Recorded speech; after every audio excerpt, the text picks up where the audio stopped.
কি বস, বলেছিলাম তো এটা শুধুমাত্র পশ্চিমবঙ্গে থেমে থাকবে না, যেমন করে হোক এটাকে আমাদেরকে ইন্ডিয়া লেভেলে নিয়ে যেতেই হবে। তাছাড়া কিন্তু এর বিচার, আসল যে বিচার সেটা কিন্তু আমরা পাবো না। ঠিক আছে, তো এনডিএ টিভি আপনাদেরকে অসংখ্য ধন্যবাদ। আমি চেষ্টা করব আমার তরফ থেকে আমাদের যত ডিফেন্সের বড় বড় বিগ চ্যানেল আছে সকলের সঙ্গে কন্ট্যাক্ট করে তারা যেন এই বিষয়ে অবশ্যই ভিডিও বানায় এবং সকলের সামনে এই বিষয়টি যেন তুলে ধরে। তো দেখো এনডিএ টিভিতে কি বলা হয়েছে। তোমাদের সকলকে একটাই রিকোয়েস্ট ভাই, ভিডিওটা তোমরা প্রচুর পরিমাণে শেয়ার করো। তো দেখো এনডিএ টিভিতে কি বলা হয়েছে। सोशल मीडिया पर सेना के खिलाफ विवादित टिप्पणी करने वाले शख्स को पुलिस ने बंगाल के नादिया से गिरफ्तार कर लिया है।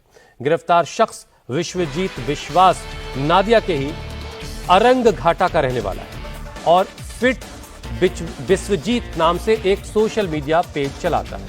हाल ही में उसने सेना के नाम पर एक अपमानजनक पोस्ट किया, जिसको लेकर पुलिस का एक्शन हुआ। उसकी गिरफ्तारी के बाद विश्वजीत जो है वो अब अपनी गलती मानते हुए माफी मांग रहा है। पहले एक आपत्तिजनक पोस्ट किया, आपत्तिजनक पोस्ट के वायरल होने के बाद पुलिस ने कार्रवाई की, कार्रवाई में उसकी गिरफ्तारी हुई, अब वो माफी मांग रहा है।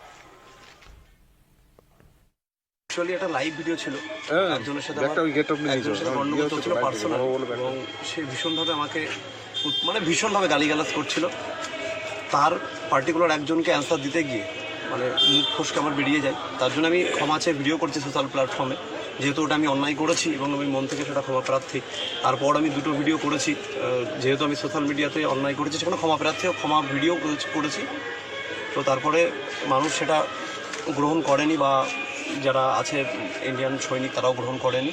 তো তারপর আমি ভেবেছি না, আমার আইনে যেটা আছে, আইন যেটা সাজা আমাকে দেবে আমি মাথা ভেবে নেব। ভারতীয় সেনার বিরুদ্ধে এরকম মন্তব্যকে একটু আমি অবশ্যই আমি ভীষণভাবে ভীষণভাবে লজ্জিত এবং দুঃখিত। এটা আমি একজনকে বলতে গিয়ে, একজনের সাথে গন্ডগোল হতে গিয়ে এটা যে এইভাবে আমি এরকম করে ফেলবো, এর জন্য আমি ভীষণ লজ্জিত।